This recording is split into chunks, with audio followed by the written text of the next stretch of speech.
ফুটপাত ও সরকারি জায়গা জবরদখল মুক্ত করতে মুখ্যমন্ত্রী মমতা বন্দ্যোপাধ্যায় কড়া নির্দেশ দিলেও সেই নির্দেশ পালনের কোনো তোড়জোড় নেই মালদার শামসিতে।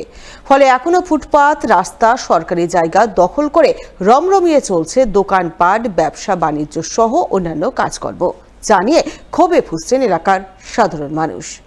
সম্প্রতি মুখ্যমন্ত্রী মমতা বন্দ্যোপাধ্যায় ফুটপাত ও সরকারি জায়গা জবরদখল মুক্ত করতে কড়া প্রশাসনিক পদক্ষেপ গ্রহণের নির্দেশ দিয়েছেন।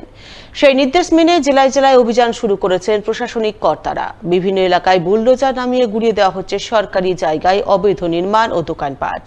সেই সঙ্গে চলছে ফুটপাত জবরদখল মুক্ত করার কাজ, যা মালদার দুটি পৌরসভাতেও শুরু হয়েছে। কিন্তু মালদার গ্রামীণ এলাকায় এখনো সেরকম কোনো হেলদোল চোখে পড়েনি। এখনো জেলার বিভিন্ন ব্লকের সদর এলাকাগুলিতে ফুটপাত, রাস্তা দখল করে চলেছে দোকানপাট। যত্রতত্র চোখে পড়ে অবৈধ পার্কিং এর ছবি। এরকমই ছবি এখনো বিদ্যমান রয়েছে মালদা রুতু 1 নম্বর ব্লকের শামসিতে। শামসি সদর এলাকায় কোথাও ফুটপাতের উপরে বসেছে দোকানপাট, কোথাও আবার সেই দোকান নেমে আসছে রাজ্য সড়কের উপরে।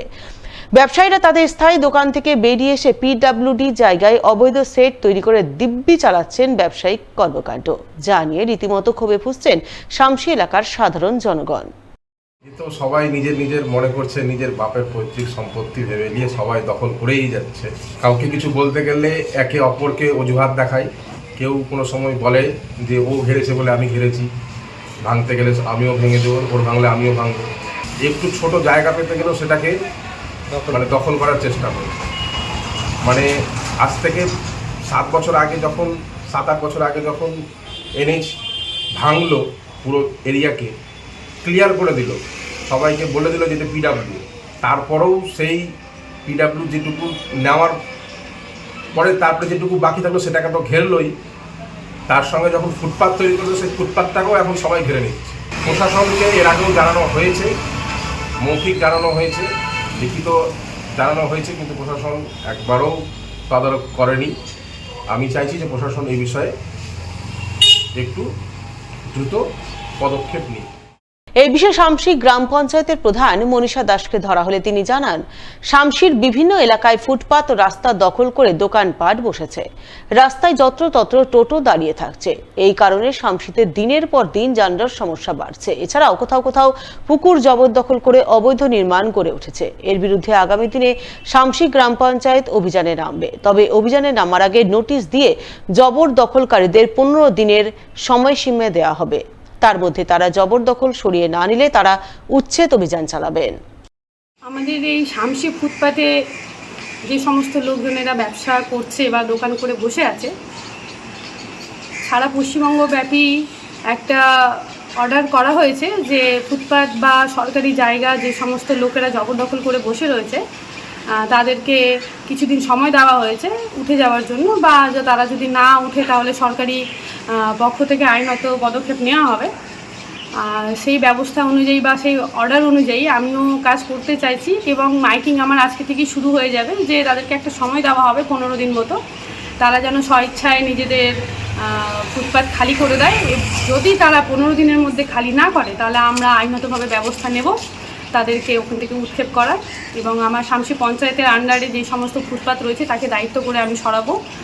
আর আমার শামসি পঞ্চায়েতের একটা পুকুর রয়েছে, সেই পুকুরটা কিছু মানুষজন জবরদখল করে বাড়ি করে রেখেছে, তাদেরকে আমি আজকে নোটিশ করেছি। তাদেরকে 15 দিন সময় দেওয়া হয়েছে। সেই 15 দিনের মধ্যে তারা যদি বাড়ি খালি না করে তাহলে আমি আইনতভাবে ব্যবস্থা নিয়ে তাদেরকে সেখান থেকে উঠানোর ব্যবস্থা করব। কেন্দ্রীয় বিদ্যালয় সংগঠন কলকাতা রিজওয়ানে নবনিযুক্ত প্রাথমিক শিক্ষকদের 5 দিবসীয় বিশেষ প্রশিক্ষণ শিবির শুরু হলো মালদায়। মঙ্গলবার মালদা কেন্দ্রীয় বিদ্যালয়ে এই প্রশিক্ষণ শিবির শুরু হয়। প্রশিক্ষণে কেন্দ্রীয় বিদ্যালয় সংগঠন কলকাতা রিজওয়ানের অন্তর্গত মোট 12টি কেন্দ্রীয় বিদ্যালয়ের 49 জন নবনিযুক্তি প্রাথমিক শিক্ষক অংশগ্রহণ করেন। তাদের 5 দিনের জন্য বিশেষ প্রশিক্ষণ দেন মোট 3 জন প্রশিক্ষক। তারা নবনিযুক্ত প্রাথমিক শিক্ষকদের রাষ্ট্রীয় শিক্ষানীতি এবং শিক্ষাক্ষেত্রে নতুন নতুন পরিবর্তন সম্পর্কে নানান সম্যক ধ্যান ধারণা দেন, যাতে নবনিযুক্ত শিক্ষক শিক্ষিকারা রাষ্ট্রীয় শিক্ষানীতির বিভিন্ন উদ্দেশ্যকে সফল ছাত্রছাত্রীদের সঠিক জ্ঞান প্রদান করতে পারেন। এমনটাই জানান मालदा केंद्रीय विद्यालय प्रिंसिपल राजेश कुमार। केंद्रीय विद्यालय मालदा में 5 दिवसीय इंडक्शन कोर्स की शुरुआत हुई।